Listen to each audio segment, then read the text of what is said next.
He is known for his cutting-edge application of these and other arts, using and teaching only what is effective and useful.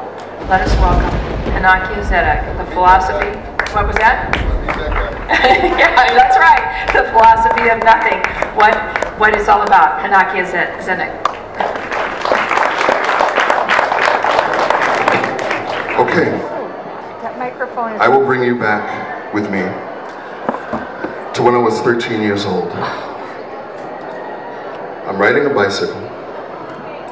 A car cuts a light, hits me on the bicycle, sends me up into the air. I come down through another car's windshield. That car stops, sends me flying into oncoming traffic. I hit the ground, and my left leg is shattered, and it's facing me. The bones are sticking out of the leg. Now, the reason why I'm making this so graphic is so you understand what I went through to get where I am. So the leg is facing me, bones sticking out of the leg. The hospital is a block and a half away. It took them 20 minutes to get to me, and then 7 hours to deal with me. When I was in the hospital waiting for them to attend to me, I asked the doctor that was passing to get my leg out of my face. By the time that they reached me and started dealing with me, they said that my leg had already started to die, and that gangrene is setting in, and that they will amputate it. When I was out in the street, I saw myself in a wheelchair on the sidewalk looking at myself in the street. And I realized that that was my new reality, that I was going to be crippled in a wheelchair, and every single day I would come around the corner from where I live to look at the spot where I was hit. In the hospital, they said there's no chance of this leg being recovered. And everyone around me felt that and knew that. That was the reality. But for me, that was not an option. And what I want to express to you today is that it doesn't matter what reality says. It doesn't matter what the people around you say. It doesn't matter what society says. It doesn't matter what your culture says. It doesn't matter what your race says.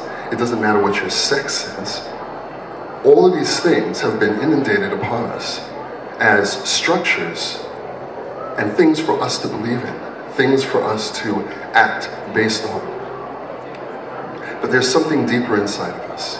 There's something deeper that moves us, that is really who we are. It's unidentifiable, it's inexplicable, but you can articulate from this space.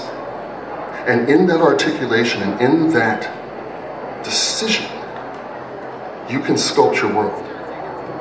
Now, granted, there are a myriad of distractions outside that say that you don't have this power and you don't have this ability. And then they have like all of these layers of what they say it is. Personal power, God, spirit, the soul, reality. I'm here to tell you that it's none of these. These are all identifiers. The reason why I call what I do the philosophy of nothing is because you don't need anything. You don't need anything. You know exactly what you want. You know exactly what you need. But the things around you are telling you that you don't. Even here in spirituality, religion says that you don't. Everyone is telling you that you need something. What you could do is listen. When you listen to yourself, you guide yourself. It's not about some God outside of you. It's not about me or anybody else presenting or telling you anything. You know what's right for you. And that may change in the next moment. You are constantly changing. You're constantly in flux. This universe is expanding exponentially. Now we think, because we're humans, that we're surrounded by all this stuff. But all this stuff is made of nothing. 96% of what we deal with in this universe is abstract. It isn't even there. 4% is what we call everything. In that hospital bed, in the middle of the pain, the throbbing pain. Imagine getting kicked in the shin like 7,000 times constantly. In between that pain, there was a silence. When you wake up, before you go to bed, as you're dreaming, in between the spaces of rhythm, in between the spaces of moment, there's silence. Even when you lose your keys, you're like, where are my keys at? You're looking, oh, forget it. Boom! There it is. In that space is where the power is. So as the doctors were waiting to x-ray me to decide where they're going to cut my leg at, I stayed in that silence and I made a decision that I was going to reformat everything back to the way that it was. I grew up in a very adverse climate in Brooklyn, New York. A little boy in Brooklyn, New York, everything around me told me that I didn't have any power. My family, my friends, society. I changed all of that. And it's in those silent places that I saw the difference, that I saw that it could be something else. And I'm not here to give you anything. I'm not here to sell anything. You're already there. All I do is turn you back on yourself. All I do is make you aware that you already know. Anything that you want, anything that you need, and I know you've heard this before, is inside of you. Now, what does that mean, inside? Where, with bones, flesh? There's space there. In between everything, there's space. And that's where the power is. I thought it was prayer. I thought it was magic. I thought it was mysticism. I thought it was all these different things. But in that silence, I make decisions. And as I make those decisions, as I set my intent, as I move from the certainty, reality reveals itself. And what is reality? It is a mirror of what I say. It is a mirror of what I think. It is a mirror of what I feel. It is a mirror of the actions that I take. And that little 13-year-old boy, on some level, he knew this. And he heard this because he did not make that decision to be crippled. And imagine that. This leg staring you in the face, and a vision of yourself in a wheelchair and everybody around you saying that you'd be crippled. I don't buy anything that I see. Another reason why I call it the philosophy of nothing. I don't believe anything. I don't even believe in myself.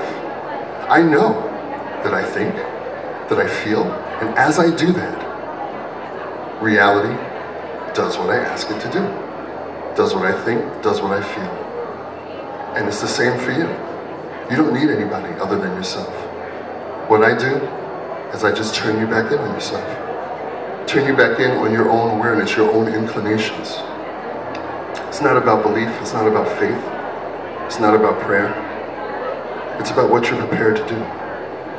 I remember this song from The Temptations, Bowl of Confusion. And in the song there's a line that says, vote for me and I'll set you free. Vote for me, and I hope you realize you already are. Thank you.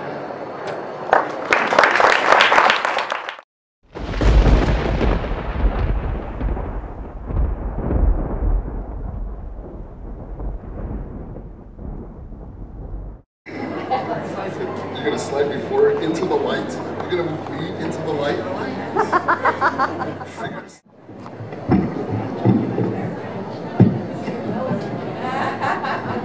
A huge, oh dude, you cut my head off. Exactly.